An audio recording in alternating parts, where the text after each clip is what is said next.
So yun na sabi ko, itong December na to, naiulat ko sa inyo na pinaghahandaan ni Bangag yung kanyang pagtakas sa Pilipinas. Okay? Pagtakas o pag naghahanap siya ng bansa na kung saan sa i-exile.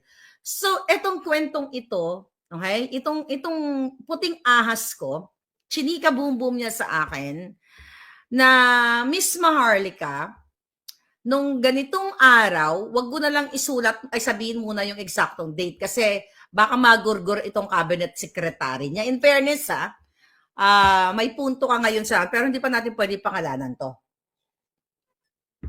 During that meeting, nung December, okay, itong si cabinet secretary na ito, ano natin sasabihin kung babae o lalaki o LGBT. Basta, may cabinet secretary, mga palangga, hindi lang isa to. Okay, hindi lang isa yung cabinet secretary. Nandoon siya during that meeting na pumunta ang isang ambassador ng bansa. Okay, ng ibang bansa. Okay, hindi ka na muna sasabihin kung anong bansa to. Pero baka nasabi ko na yung nakaraan. But for this vlog, hindi na muna natin sasabihin. Okay? So, ito dinemo talaga sa akin. Ito si Bangag. Okay? Ito si Ambassador. Nagchichika boom boom sila. Like, from a distance, hindi naman ganun kalayuan, naririnig ni cabinet, ni Puting Ahas, cabinet secretary, ang chika boom boom ni Ambassador at ni Bangag. Na nag-uusap sila, ang konteksto ng kanilang pag-uusap, mga kababayan, ay tungkol sa pag-seek ng asylum o pag just in case na ma-exile daw itong si Bangag. Okay? Kinakausap niya itong si ambassador na ito. Pero I think pala, magiging walang saysay ang pag-uusap nila ng dalawang ambassador na ito. Sige, ganito. So, usap sila, di ba? So, eto ngayon si cabinet secretary, naririnig niya at iba pa doon, hindi lang isa, sabi ko sa inyo. Si cabinet secretary, chinika boom boom niya dito sa isang puting ahas natin. Kaya nakarating sa akin. Okay? Si cabinet secretary, chinika niya na grabe, ganito, ganyan, ganyan. Kinakabahan na si Bangag, okay? Kinabahan na si Bangag kasi nagsisik na siya ng asylum or exile sa bansang ito or ganon. So, chinika niya dito. Ito yung nakausap natin. Very prominent na puting ahas. Sobra, grabe. I can't believe it. Di ganyan. Nung una, medyo na-weirdohan pa ako. Siya rin yung nagsabi sa atin na tinatransport nila Lisa Tanas, nila Bangag, ang pera ng bayan, yung crypto. Sabi ko nga sa inyo, wala akong alam dyan. Meron akong cryptocurrency, pero barya lang yun, ha? Investan ko ng invest kahit hindi ako masyadong maalam. Who knows, baka swerte yan, baka yung crypto ko maging 1 million. Anyway, going back. So ngayon, ang chika boom boom, eto si Puting Ahas natin, ito si cabinet secretary, sinika niya dito. Actually, through text to. Hawak ko yung text messages. Alright? Hindi ko lang pwedeng ilabas ngayon. Pero darating ang panahon, paglalabas natin lahat ang mga ito. So ngayon nawindang ako, Really? I can't believe it na yung cabinet secretary na yon nagchika boom boom dito sa ating puting ahas na prominente. Pero actually itong itong ano na to, hindi na baka mabuking pag sinabi ko pa tong isang information na ito. Wag na lang muna, baka gurgurin, hulaan nyo na lang kung sino yung cabinet secretary na yon. So ngayon, ang chika boom boom, di kinuwento sa atin ng prominenteng puting ahas natin. Okay? Kaya senior ko sa inyo. So kagabi, may nakausap tayong matagal ko ng puting ahas yun. Shout out sa'yo palangga. I know you're listening, ha? Naloka talaga. Kahit naliligo yan, nakikinig sa akin. Ngayon, eto na nga. Nagchika kami. Sabi ko sa kanya, hoy, bakla. Sabi ko gano'n sa kanya. Gano'n naman yung tawagan namin. Hoy, bakla. Sabi ko na gano'n. Unang-una pala nagkakwento siya about, marami pa mga pasabog, pero wag muna baka mag-grumble tayo, baka hindi nyo ma-absorb lahat yung mga pasabog. So sabi, nagkwentuhan kami, ang pinag-usapan namin si Bangag, yung mga taong niloko ni Lisa Tanas, yung mga taong kumuha ng pera sa True Confidential Fund at kung ano-ano pa, baka sa mga susunod na araw yun yung vlog natin. I'm just waiting for one person na puting ahas na magbigay pa ng information. But anyway, so ito na nga, nagchika boom boom kami nito ni Bakla. Sabi niya, so ano na, araw-araw yung nga bells mo. Sabi niya, it's so sad. Sabi gano'n sa akin. Araw-araw yung nga bells mo, yung mga tao hindi pa naman kumikilos. Sabi ko, wag kang pasisiguro. Sabi ko gano'n sa kanya, malay mo. Ngayon January na or February, sabi ko, ikaw kumusta ka naman ba? Yung mga taxes and everything mo, nagbabayad ka ba? Sabi niya, ay oo naman. Sabi niya, okay naman yung taxes. Kaya lang nalulungkot ako kasi yung taxes, negosyante din ito eh. Yung taxes ko, napupunta lang sa mga bangag. Okay. Ito, para maintindihan nyo. So, itong si Bakla, ito si Cabinet Secretary, ito si pangalan nito, si informante natin. Okay? Magkakilala si Cabinet Secretary at ito si, itong isang puting ahas natin. So, magkakakilala sila. Sabi ko, huwag ka pa kasi siguro Bakla kasi yung Cabinet Secretary na ganito, na si ganitong pangalan, nagbibigay ng information na si Bangag daw, nagsisik na ng asylum or gusto, pag just in case na matanggal sila, for whatever, kung ano mangyari, this January, mayroon siyang tatakbuhan. Okay? So, yun ang pag-usapan namin. At hindi lang yun. So, sabi niya, sige, tignan natin kung may ma-extract tayong mga information tungkol dyan. Sabi ko, may naririnig ka bang ganyan-ganyan ba yung mga chika dyan sa circle mo? Sabi niya, sige, magtanong-tanong tayo. So ngayon, ano araw na ba dito na lost track na ako? Okay, what time is it now? Okay, wala ba walang oras ng phone ko? Okay, umaga na pala dito, gigising ko lang. 4:23 a.m. Okay, January 4. Kanina, may nag-message sa akin at kausap ko. Sabi niya, huy, bakla. Diba? Ganon lang gamitin natin. Chinika sa akin ni ganito, yung chika bumbo mo tungkol sa exile daw ni Bangag, O sabi ko, ano nangyari? Sabi ko, gano'y balita ka ba? Tapos sabi niya, confirmed.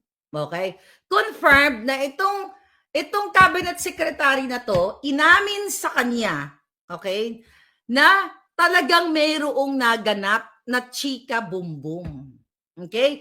Meron naganap na chika bumbum, kaya yung ibigay ko sa inyong information, kabog sa bangayon. Okay? Kabog. Kasi meron siyang screenshot. Although madaling daya, ang screenshot, pwede mo yung madaya. Maglalagay ka lang, Maharlika. Kunyari, nag-message ako sa'yo, papalitan mo yung pangalan from Maharlika. Di ba? They can do that. Di ba? Tapos, kunyari, ako yung nagsasalita, pero hindi. Pero kinumpare namin yung phone numbers. Phone number lang pala, isa lang. Alright? So, phone number, nag-match ng bonggang-bongga. Okay? Sabi ko, shit. Kasi nung una, ayoko maniwala na si Bangag, na, di ba, ayoko maniwala na mag-e-exile yung mga buwakan ng inang yan. Lahat ng kanilang panggigipit, ginagamit nila. Lahat ng pagsisip-sip, ginagamit nila. So, ngayon, mga kababayan, okay, based on that state information coming from 3 different snakes, which is araw ngayon, taon ngayon ng mga ahas, di ba? So, confirmed yung sinabi dun sa 3 yon. But syempre, hindi yan iuulat ng media. Unless, yan ay yung mga media na yan, kung nasabihan man sila, well, actually, baka walang tiwala sa kanila yung mga puting ahas. Baka sa atin lang may tiwala. But this information, okay, mga kababayan, ay kinuwento sa atin. Hindi ako nagkatang isip na all of a sudden lumabas ako dito, ay alam ko ganito, ganyan. I have screenshots with this conversation, okay? Hindi lang natin pwedeng ilabas kasi mapapatay yung mga taong involved. Hayaan nyo nang ako na lang ang gurgurin nila dahil nasa luko naman lahat. May 3 assassins na paikot-ikot dito sa California, di ba? Kala lang natatakot ako sa mga buwakan ng inang yan. Ngayon, ang eksena ngayon, mga kababayan, kaya ito si Inday Sara, si VP Inday, according to my source, may mga tumatawid na sa kabilang bakod na sumisip-sip na kay Inday. Kaya ako, ang prayer ko at ang advice ko, ang solicited advice kay Inday bilang isang mas matanda sa kanya, mas matanda ako sa kanya na This is just my wishful thinking na looking forward na kapag tinanghal na siyang queen, kasi nga, kaya ako bakit sinabing yung queen natin, dahil lumabas sa barahan natin kahapon, di ba? Kahapon o the other day, na talagang paulit-ulit yung queen. So anyway, I'm looking forward na kapag siya ay matanghaling queen, wag na siya mag-appoint ng mga politikong may bahid ng kawatan. Maybe mag-appoint siya ng mga taong galing din sa government sector or sa private sector na wala talagang bahid ng pangawat, walang record para matakot. Okay? Kasi para matakot at automatic ay magpapasad na siya ng gurgur na parusa. Tignan muna natin kung ano sinasabi ng ating baraha bago natin ituloy ngayon. Basahin natin ang baraha. Okay, tres diamond. Okay? Dalawang ibig sabihin nito. Tres diamond. Ibig sabihin, katulad kagabi, pera ng bayan ay maibabalik galing sa tatlong bugok ko, di ba? Nabigyan ng tatlong bugok. Sino yung tatlong bugok na yan? Si Satanas, si Bangag, at si Tambaluslos. So yung pera ay isusuka nilang tatlo. Alright? So yan yung barahan natin ngayon. Anyway, going back mga kababayan sa ating eksena. So, dahil nagsisip-sip yung mga politiko, I wish I can tell you more. Yung very sensitive kasi nararamdaman na nila Bangag ngayon. Nararamdaman nila yung power nyo. Even yung kausap ko, sabi sa akin, sabi niya, sana hindi masayang yung ngangabels mo. Gabi-gabi kita pinakikinggan. Kailan kikilos? Kami natatakot kami dahil tatargetin yung mga nagnegosyo. Sabi sa akin, hindi kami sa duwag eh. Sabi niya, the moment na mag-post kami, binabantayan kami, tatargetin yung mga negosyo namin. Although, sabi niya sa akin, ako naman nagbabayad ng tax, pero iba to ang gobyernong ito. Iba sila Bangag. Talagang gugurgurin ang negosyo mo. Kung di gugurgurin, agawin, or tatakutin ka. Yan, mga kababayan, ang nangyayari ngayon. Okay? si Jul natawa sa tatlong diamond, di ba?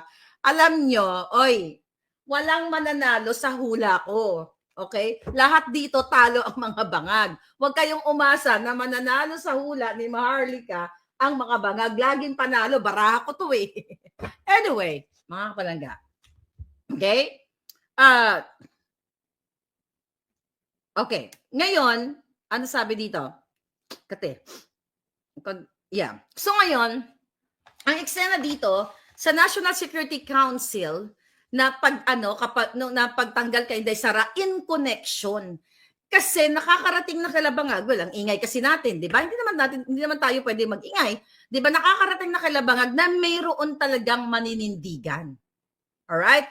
And even the INC, 'di ba? Sabi ko pinipilit nilang hilutin 'yan na wag nang magkaroon ng ganung pagtitipon kasi hindi maganda sa part ng mga Bangag. Pero ano tawag dyan? What do you call that? Sa chess. Sino bang magaling sa chess dito? Kumbaga parang ano siya, na dumama. What is that word sa chess? Can you help me? Hindi ako naglalaro nun eh. Okay. See you in rally. Ngayon, yes. Ang nangyari dito, checkmate. Thank you, Joselito Mesa. Na-checkmate. That's good, yan inisip kong word. So, na-checkmate sila kasi nga, nagdrama si Bangag, di ba? Nung ini-impeach, nung nag-file ng impeachment yung mga kaluwang grupo, yung mga pare, kay Inday, 1, 2, 3, now meron pang 4. Ang sabi ni Bangag dyan, kunyari, hindi ako sang-ayon na i-impeach nila si Sara. Yan ang kanilang playbook. Yan ang kanilang dramatization na papalabasin sa taong bayan na concerned talaga si Bangag at bait-baitan yung addictus na yan, yung addictus na, authenticated addictus dito sa Amerika. Anyway, di pa pala ako nakaprint ng bago yung may mukha niya. But anyway, papalabasin natin na yun na nga, na concerned na ayaw ko nang ini-impeach si Sara, Yun nga, na-checkmate siya ng INC. Kaya ang sabi ng INC, okay, sige, suportahan natin ang panawagan ni Bangag. Okay? Hindi ako lang nagsabi ng Bangag, hindi sinabi ng INC.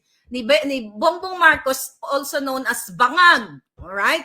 Kaya kami ay mananawagan sa taong bayan na yes, wag nating suportahan yung mga gustong i-impeach si Inday Sara, sa halip ay tayo ay magkaroon ng pagkakaisa. Pero ang ating, yung ating mga palangga, ang ating mga palanggang INC, actually, ang dadami talagang nagme-message sa atin na talagang sa kanilang mga pagsamba, mga pagtitipon, ay sinusuportahan nila si Inday Sara. Ngayon, ang pinapalabas ni Bangag, ito another sabi ng ating puting as. Pinapakalat daw, pwede ba i-ano nyo to? I-verify nyo to. Pinapakalat daw ni Bangag Jr. na hindi daw gagawin sa kanya ni Ka Eduardo yung yung ganong suporta kay Sara. Kasi bata pa daw sila, I don't know how true, yun daw ang binibida ni Bangag Jr. na parang during teenage time, magkaibigan na raw sila ni Ka Eduardo. So hindi daw gagawin niya ng INC sa kanya yung pag-support kay Inday Sara. Yun ang drama niya. Pero taliwas, di ba, sa January 13, sa liwasang Bonifacio, okay? Okay. Sabi ni Nenita Villanueva, yes, Marika, by the way things are running in our government, it's time taong bayan must move as one to remove them. Like what happened to his father, a family of money greedy people. Exactly, mga kababayan. Yun nga, yung mga negosyante. At tapusin ko muna yung pagiging magkaibigan nila. So yun ang binibida ni Bangag. Sinasabi niya na ganun sila ng INC head na si Ka Eduardo. I don't know about it. May alam ba kayo? So, yan ang kinakalat nila. Pero, iba po noon, iba ngayon, sabi ni teens. Exactly. So ngayon, yan yung nangyayari ngayon. At natataranta sila talaga, kaya nakikipag-usap si Bangag sa iba't ibang mga leaders kung sinong tatanggap sa kanila. Pero yung information dun sa certain ambassador na yon, kasi pag binigyan natin siya ng gender, alam nyo na kung sino yon. Alright? Huwag na muna natin siya bigyan ng gender. So confirmed yun, coming from our puting ahas. Kasi sukang-suka na ang business sector sa kanila. Alam mo, even itong mga dilawan na ito, ayaw lang nila kasing hindi lang nila kayang tanggapin na pag nawala si Bangag ay another Duterte ang mamumuno. There are selfish, self-serving people. Why? Kahit sana ayaw mo kay Sara Duterte, kung sobra na ang ginagawa ng presidenteng Bangag, 'di ba? Aayon ka sa tama katulad ng mga pare. Kaya nga 'di ba, ulitin natin, ang binabato kay Inday, it's only 150 million pesos about the confidential fund. Pero ang confidential fund ni Bangag, eto bibigyan ko na kayo ng patikim. Ikabwa ka ng inakang Marcos Jr. ka at Lisa Tanas. Ha? Nagbigay kayo ng 400 million according to my source. Dito sa taong ito, sa susunod natin ito pangalanan, 400 million na nasa likod ng, what do you call it? We give the world our best. Parang gano'n. Ano yun? Yung, we give the world our best. Okay? At dito sa Department of Tourism, remember that? Yung Love the Philippines, yan may issue pa yan. Inaantay lang natin ng isa natin puting as. Nagbigay kayo ng 400 million sa taong ito. 400 million na hindi naman ganun kalaki, okay, ang ginastos. Huwag na natin muna pangalanan yan, alright? Pero just want to compare yung 400M, mga palangga, 400M kumpara sa 150 million. Okay? Kumpara sa 150 million na binabato kayo. Ang hirap kasi sa inyo, dito sa mga, well, I'm just talking to mga dilawan na politiko, but good thing, may mga dilawan na ngayon, kumbaga dilawan-aligned commentators na nagsasalita na sila na hindi tama yung AKAP, AX, tupad, yung pagtanggal ng PhilHealth budget, yung 90 billion, what do you call it, and program funds ng PhilHealth and everything. Nagsasalta na sila. Pero yung iba ayaw pa magsalita, katulad ni Maria Ressa, 'di ba? Na dating talagang hardcore 'yan, na yung grappler na 'yan. Pero kasi dahil may kaso siyang inaharap, okay? Kaya hindi siya makapagsalita. Nakatali, naka-scotch tape yung bunganga niya dahil the moment na buksan niya yung bunganga niya, yari siya kay Lisa Tanas. Yan yon mga kababayan. Ngayon, palangga, so, ang problema sa inyo, sa mga palangga ko, mga dilawan, ever since hindi ko kayo inaaway eh. Alam nyo? Ang inaaway ko lang mga politiko na bumaliktad na, nalilunok na yung kanilang mga suka, katulad ni Kiko, na ipapahukay si Marcos Sr. and everything, and now, ganun na sila. And ibig sabihin ng mga yan, mga self-serving people yan or politicians, wala silang prinsipyo, wala silang dignidad. Kasi kung ako magsasabi na ipapahukay kita, tapos ngayon, ang paniwala ko, itong taong ito ay bangag, magnanakaw, ganito, ganyan, tapos makikipag elbow to elbow ko, hindi nyo makikita sa akin yan, mga kababayan. Hindi nyo makikita. The moment ito si Marcos, may mga nagpapakalat na ako sa TikTok daw, nakikita nila. Hindi ako masyado active sa TikTok kasi hindi ko na kaya, ang daming mga platform. Ay, wala akong admin, ako lang. Nakesyo ako daw, babaliktad na kay bangag. Never. Over my sexy, gorgeous body, darling. Hindi ako babaliktad. At never akong bumaliktad. Dahil ang laban natin dito ay para sa katotohanan. Kahit pa 4 na kaso ang kinaso nila sa akin, they spend people's money para harasin ako, to shut me up, para itigil yung bunganga ko. Kasi nga naman, kapag yun ang purpose noon. Oh, ito pa, nakausap ko itong isa sa mga putingas. So yung kaso talaga nila, ang in-expect pala nila, ni Lisa Tanas, dun sa mga sa kaso na final nila sa akin, the moment na pag-file nila ako ng kaso, titigil na raw ako. Kasi matatakot na yan, wala namang pera yan, yung maharlika na yan. Yun ang kanilang anticipation. Yun kanilang in-expect noon na end result nila. Diba? Remember, ang mga pinakalat ng mga ensimada na nakasama sa payroll ng gobyerno, na pera ninyo ang bayad na, oh, Maharlika nagtatago sa Mexico, Maharlika magbabayad ng $2 million as danyos, chuchu-chuchu. Ano nangyari? First case, dismissed with prejudice. You know, kaya ngayon, dahil nakikita nila na hindi tumitigil tong bunganga ng babaeng to. Pangalawang case, Mel Robles, 'di ba? Nagyabang pa na nag-hire ng lawyer, na ang lawyer niya is yung lawyer ni Johnny Depp, mga ganyan. Din si Saldico. Hindi ba kayo, even you are dilawan, tanga ka lang ba talaga na nasa Pilipinas sila, gagastos sila ng pera dito, civil case kasi yun palang kaya nakaka-penetrate sila dito. Pag criminal case, hindi. Gumagastos sila ng pera nila. Itong mga designers na nag-file sa akin sa kaso, mga scammer at dating ng dugyot, saan sila kukuha ng pera?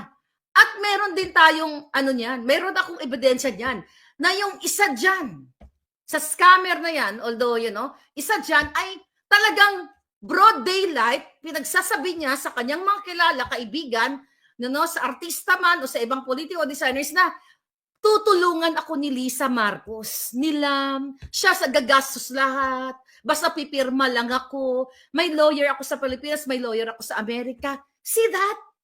Tanga ka ba? Na kaya nila ako kinakasuhan para gusto nilang tahiin ang bunganga ko. Tanga ka ba na hindi sila umubra, 3 kaso, 4 na kaso, na wala, last resort ay assassins. And nakasama yan lahat sa kaso ko, yung mga pinagsasabi ko. Assassins, papatayin ako. Dahil dito sa mga impormasyon natin, mga kababayan.